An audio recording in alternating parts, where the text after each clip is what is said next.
The fact that my film was censored in Brazil, and the fact that the film is being attacked, has been attacked in Brazil because, according to to them, I'm telling the story of a terrorist. And, you know, I wanted to start here. I think a lot of folks who are going to be watching this certainly know your work from Narcos, but you also recently did a film, Marighella, about Carlos Marighella, for those who don't know, a major figure, a revolutionary figure in the struggle for democracy in Brazil. And just thinking about that in these times, it felt to me so relevant. And so I wonder, why did you make that film then? And is it taking on a new relevance for you now as a work, given everything we're living through? Yes, absolutely. So this is a film about this Brazilian revolutionary called Carlos Marighella. He was the leader of the armed struggle against the dictatorship that we had in Brazil from 64 till 85. It's a very recent scar that we have in our history that unequivocally led us to Bolsonaro. The way the history is told in Brazil is always, it was always an issue for me. As when I grew up, for example, when I went to school, I had the books that I was reading. They said that the revolution of 64 that saved the country of communism and things like that. And also the way they explained colonization, always through the point of view of the Portuguese. You know, we didn't know anything about native Brazilians or even the African people that were brought as slaves to our country. Our history was always told through the point of view of this elite that always controlled the country till today, and a very so. The armed struggle, those not only the armed struggle, but the ones who resisted the dictatorship, always fascinated me because, like I said, it happened in '85. It was our democracy, our new democracy began in '85. I was already 9 years old, and the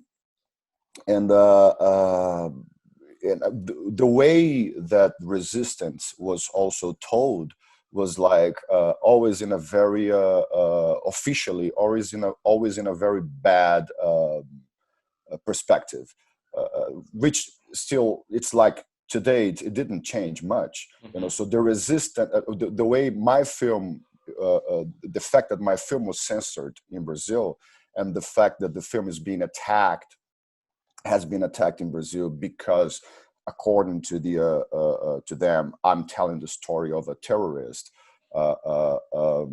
It shows very well how all the movements of liberation in Brazil were told in a very bad perspective. So that's what was my idea. My idea was to make a film, a popular film, a film that could be seen by many people, that could bring back to our history the ones who did something about a tyrant power. So that was the idea. So, but we shot the film in 2017. Dilma Rousseff she was already ousted. She was already the coup d'état against her had already happened. Michel Temer was the president of Brazil, who was already, things were already going into a very weird and place. And then, of course, Bolsonaro was elected. The film gained another because a film or any form of art is always a mix of what an artist wants to say with the reaction of the people that are living in this particular time. You know what I mean? So if we have we released the film 5 years ago, have we released the same film, the very same film under Lula, the film would be the same, but you would have another meaning. The fact that this film is going to be released, hopefully, this year, in the end of this year, and all this this situation the coronavirus thing goes away, uh, it's gonna be seen in a different perspective for sure. In this kind of time, which feels like a time of great possibility but also great danger, what if anything is the imperative for the artist in terms of the work they're making now and how they're engaging with these societal trends?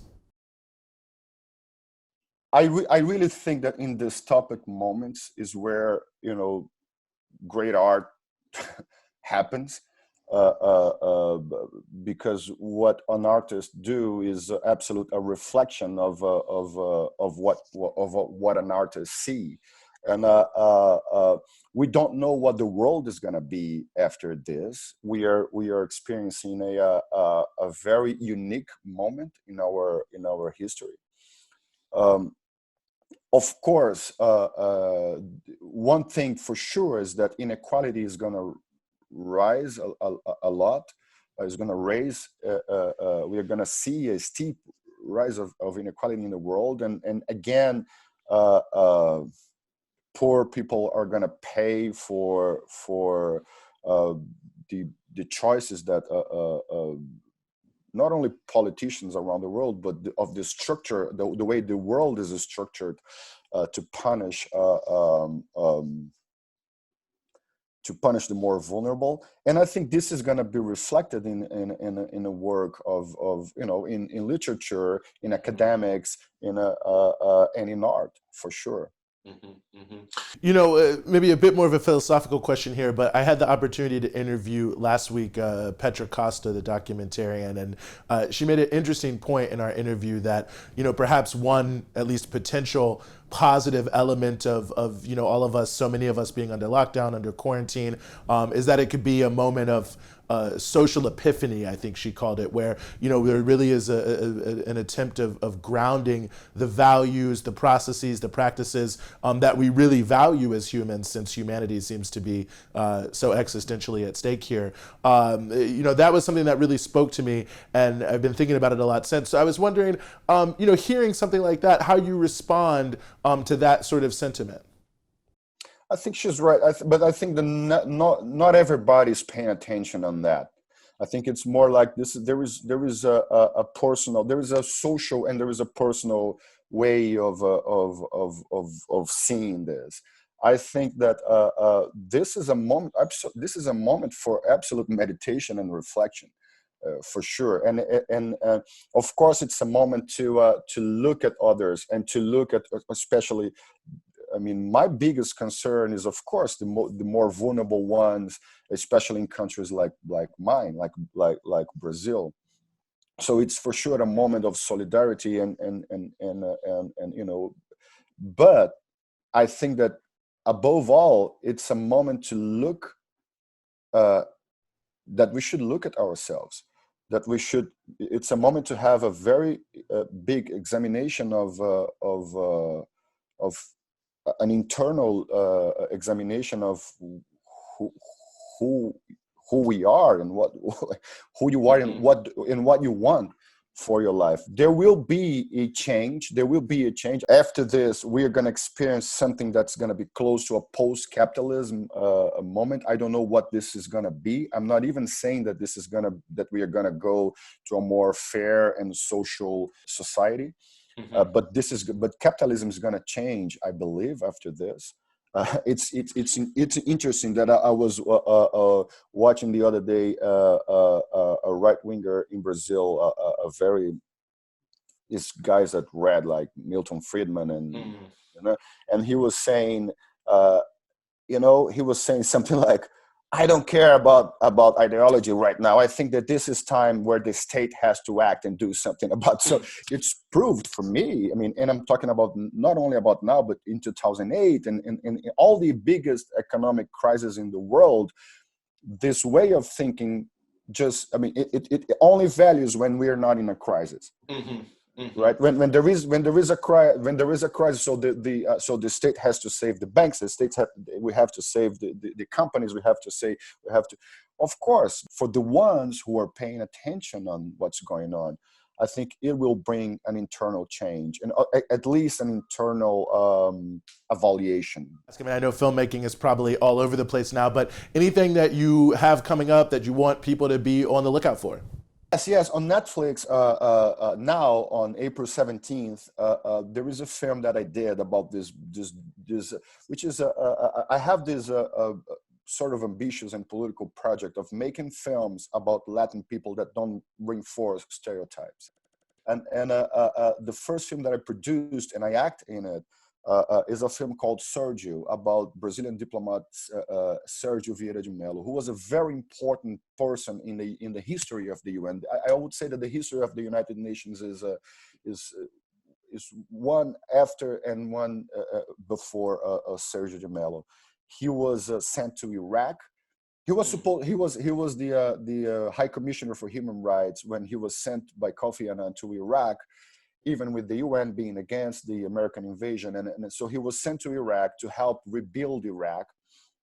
And he was killed in the biggest, the first time that the UN was the main target of terrorism. And they put a bomb, the Al-Qaeda put a bomb in a UN headquarters in Baghdad, and he was killed there.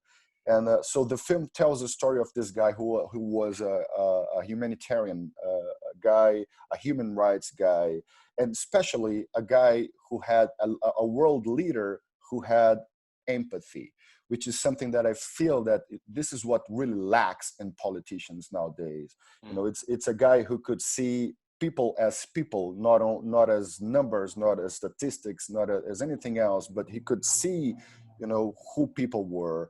And so I think that this is and at the same time, he was a man who had a very complicated personal life. So the film is called Sergio.